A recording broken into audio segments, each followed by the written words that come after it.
Bonjour à toutes et à tous et bienvenue dans ma cuisine. Alors, est-ce que vous aimez la pizza? Nous à la maison en tout cas, on adore et j'en fais très régulièrement. Alors avant de vous proposer des idées de garniture, je voulais vraiment dédier une vidéo à la base de la pizza, c'est-à-dire la pâte. Donc je vais vous montrer comment je fais, comment je l'étale, mais je vais également vous donner plein de petits trucs et astuces pour bien la réussir. Alors en tout cas, voilà, si cette vidéo vous a plu, surtout, n'hésitez pas à mettre un petit pouce bleu. Si vous êtes nouveau sur la chaîne, écoutez, bienvenue à vous. Pensez à vous abonner et puis n'hésitez pas non plus à me rejoindre et à me retrouver sur Instagram. Allez, c'est parti, on l'a fait cette pâte à pizza.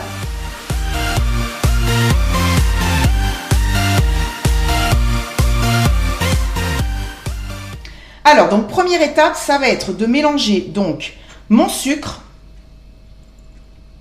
avec ma levure déshydratée dans mon eau tiède. Et je dis bien de l'eau tiède. La mienne est à environ 35 degrés. Alors, il faut faire attention à ce que votre eau ne soit pas trop chaude, puisque si elle atteint notamment 50 degrés, ce n'est même pas la peine de mettre votre levure, puisqu'en fait, ça va la tuer. Donc, vous voyez, je mélange au fouet. Voilà, c'est bon. Et je vais laisser reposer pendant 10 minutes. Voilà, alors ma levure a bien changé d'aspect, elle est devenue bien mousseuse et c'est ce qu'il faut. Alors moi je vais faire ma pâte donc au robot parce que tout simplement j'en ai un et que je suis un peu feignante.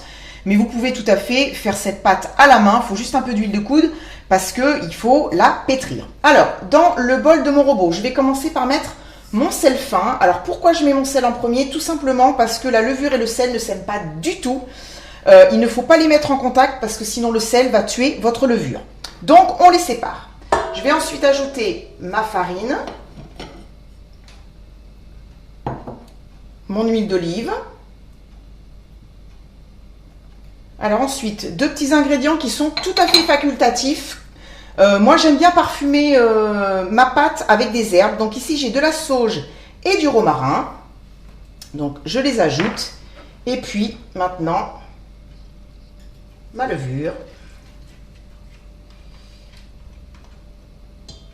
Voilà, donc je vais mettre mon crochet. Je vais ensuite mettre sur vitesse 3 pendant 30 secondes, le temps vraiment que tous les ingrédients en fait forment une boule. Et ensuite, je vais baisser la vitesse au minimum, donc vitesse 1, et je vais pétrir donc ma pâte pendant 10 minutes.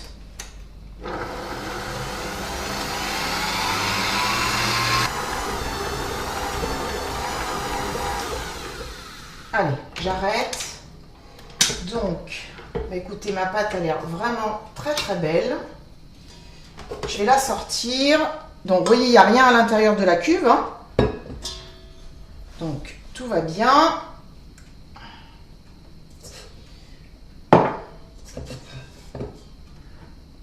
Voilà. Donc, elle est bien lisse. Là, ça se voit. Elle ne colle pas ou très peu. Elle est bien souple. Donc, c'est super. Alors là, je vais rabattre bien les 4 coins. Hop. Je pince un petit peu, je tourne. J'essaie de faire une jolie boule. Hein. Voilà. Alors, ici, j'ai un grand saladier. J'ai mis un petit peu d'huile d'olive. Donc, je vais badigeonner partout cette huile sur les bords avec mon pinceau à pâtisserie. Voilà, comme ça ne collera pas. Je vais y déposer ma boule de pâte avec le reste qu'il y a sur le pinceau. Hop. Voilà. Et ensuite, il n'y a plus qu'à prendre un film alimentaire, couvrir et elle va partir en pousse. Voilà, pendant environ 1h30 pour qu'elle puisse en fait doubler de volume. Alors, pour la pousse, en effet, il faut trouver l'endroit le plus chaud de votre maison. Alors, il faut un minimum, je dirais, de 22 degrés. L'idéal, c'est entre 25 et 30 degrés. Alors, en hiver, c'est pas vraiment évident de trouver une pièce à cette température-là. Donc, petite astuce, moi, c'est ce que je vais faire. J'ai préchauffé en fait mon four à 30 degrés et puis je l'ai éteint. Là juste avant de reprendre la vidéo, et puis je vais glisser donc mon saladier à l'intérieur, je vais fermer et je vais laisser faire La pousse va s'effectuer toute seule, sans aucun souci. Si vous voulez pas faire ça, vous pouvez également ne pas garder votre four éteint et allumer juste la lumière. Ça fera une petite chaleur douce qui permettra à votre pâte de lever. Eh bien écoutez, on se retrouve tout à l'heure et pour vous, c'est dans une seconde. Voilà, ben ma pâte à pizza est magnifique. Elle a doublé, je dirais même qu'elle a presque triplé de volume. Regardez-moi ça. Alors, donc là, vous allez pouvoir l'utiliser maintenant. Moi, c'est ce que je vais faire, mais vous pouvez également la préparer d'avance et puis la conserver au réfrigérateur. Mais je vous mettrai tous les détails dans la barre d'infos parce que sinon, cette vidéo va durer 3000 ans. Alors, première chose à faire, je vais la dégazer avec mon poing. Voilà. Je vais prendre de la farine que je vais mettre sur mon plan de travail. Donc, il faut être un peu généreux en farine parce qu'il ne faut surtout pas que ça colle. Bon, l'étalage de la pâte à pizza, c'est pas ce que je préfère faire. Hein. Je vous le dis honnêtement. Donc, moi, je l'étale à la main. Je vais vous montrer ça tout de suite. Alors, donc, voilà. Je la mets sur ma farine. Donc, j'essaye de reformer. Alors, je vais bien la fariner de partout. Et j'essaye de reformer, en fait, vraiment quelque chose de rond. Voilà. Et ensuite, je vais commencer par appuyer dessus, comme ça. Voilà, former un petit peu quelque chose de... Parce que le plus dur, en fait, c'est presque de faire quelque chose d'assez rond. Enfin, moi, j'ai toujours un petit peu des soucis.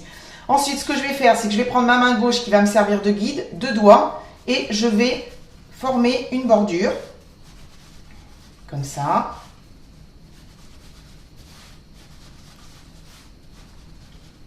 Voilà, et ensuite, ce que je fais, c'est que je l'étale. En fait, je l'étire et je tourne. Vous voyez, déjà, ça part un petit peu mal. Mais bon, c'est pas très très grave. Voilà. Alors, vous pouvez, si vous trouvez que c'est un petit peu trop difficile, vous pouvez bien sûr l'étaler avec un rouleau à pâtisserie. Alors, moi, je le fais pas, malgré que ce soit peut-être un peu plus simple. Moi, je le fais pas parce que quand on utilise le rouleau à pâtisserie, ça chasse en fait les bulles d'air qui sont à l'intérieur de la pâte. Et du coup, votre pâte sera un petit peu moins aérée, donc un peu moins moelleuse. Voilà. Ah, j'ai un petit peu percé. C'est pas grave, voilà. Mais écoutez, je trouve que c'est plutôt pas mal. Alors, la forme n'est pas top top, mais bon, voilà. Je ne suis pas une pro. Voilà, en tout cas, il n'y aura plus qu'à la mettre sur une grille à pizza, à la garnir et à la faire cuire. Mais ça, ce sera pour une autre vidéo. Voilà, bah écoutez, c'est la fin. J'espère vraiment que vous avez trouvé cette vidéo utile et qu'elle vous a apporté des réponses peut-être aux questions que vous posiez pour faire cette pâte à pizza. Je vous retrouve la semaine prochaine pour une nouvelle recette. Je vous embrasse très très très fort. Prenez soin de vous. À bientôt. Bisous, bye bye.